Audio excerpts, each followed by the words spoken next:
Piolo, ang susunod nating topic. Itong topic na gusto talaga malaman ng lahat ay tungkol sa pag-ibig. Diba? Kamusta naman ang love life mo ngayon? Okay naman. Teka muna, nung Thursday sa SNN, na-interview ka, di ba, tinanong sa'yo, if Casey is the one that you're in love with. Tapos ang naging sagot mo, meron pa bang iba?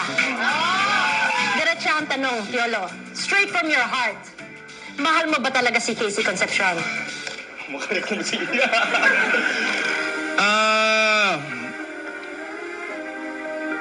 Ilang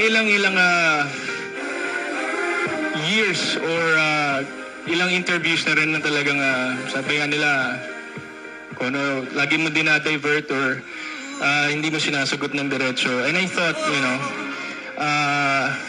I could find a way out because I've always wanted to separate my personal life and with my professional life. But I guess I've come to a point in my life na mas gusto kong magpakatotoo regardless of what people might say, regardless of people's judgment or opinion. I guess because the person deserves it. I guess because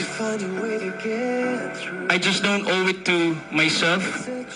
I owe it to the public, and most importantly, I owe it to that person. Piolo, this is your chance. Let's be honest. Kayo na ba ni Casey Concepcion? Yes.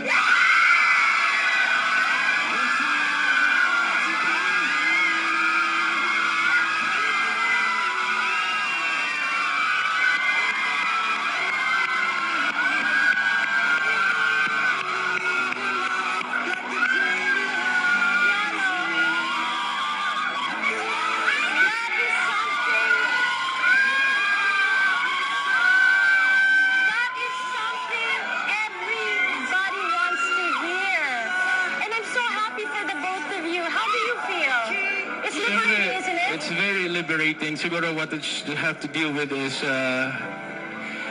sorry, I just have to expound on this. The reason why I never admitted naman or never elaborated was because may pinoprotektahan ako. You know how it is. You have a son na hindi mo makasama. Ayaw mong mapariwara yung bata, ayaw mo magkaroon ng ibang reaction kasi bata yun. He's only 13 years old. But I think I've decided at this point na kung ano man magiging reaction ng anak ko from here, we just have to deal with it. And you have age, and your son is of an age as well. And siguro para na rin matigil na yung mga nagpaparinig kay Christina. Joke! Teka muna, na-guilty naman ako. Kasama ba ako dyan? Hindi naman, hindi ba? Hindi no. Marami kasi nagsasabi na may gusto raw sa kanya, Bill. I guess they just have to know that we've been together For how long? since last year.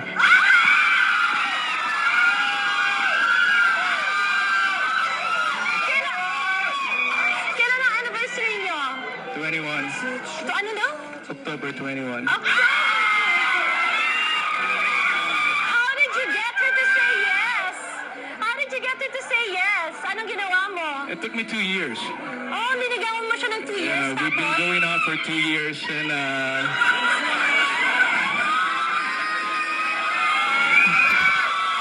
sana yung detalye, pero syempre that's the one of the best days of my life. Bago lang siya sumagot ng matamis na oo? Yes. 2 years. And how did you feel when she said yes? Syempre relieved. And for the first time in so many years, more than 8 years, I'm getting into a relationship, a commitment, and I plan to keep it. Is she the woman that you would like to spend the rest of your life with? Siguro hindi naman ako aamin ng ganito or hindi ako mag-take ng risk kung sa tingin ko hindi ko gusto siya makasama habang buhay.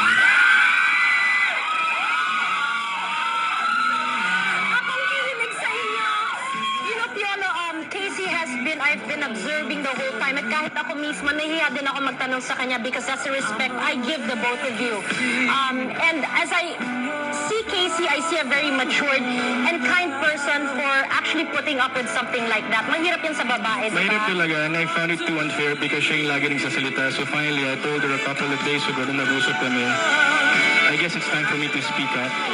Ikaw lagi rin sasalita and alam kong nahihirapan ka rin. And bilang lalaki, I guess it's also a responsibility You know, para naman she's not left in the dark, hindi siya rin hindi siya nahihirapan sumagot. So finally, I guess we both deserve it, and I guess kailangan namin gawin to para din matahimik na rin yung iba. Diba? At Piolo, maraming masaya ngayon. Anong mensahe mo naman kay Casey, Piolo? More than anything, I'm just really thankful that she's sticking it out with me. You know, her parents, her family, they're also nice to me, her relatives, and sobrang patience niya sa akin, sobrang understanding, sobrang pagmamahal yung nararamdaman ko na masasabi ko, ibang klase babae ko. And, you know, I wouldn't wanna watch another interview para may magsabi na may crush sa kanya o gusto siyang i-date. I just want it out, and I just want him to know na she's taken.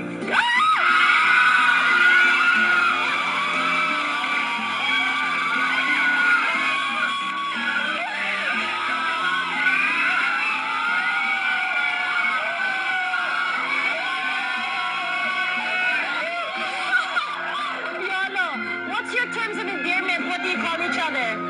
I call her my princess. Your princess. Well, I'd personally like to say thank you for the trust, Piolo.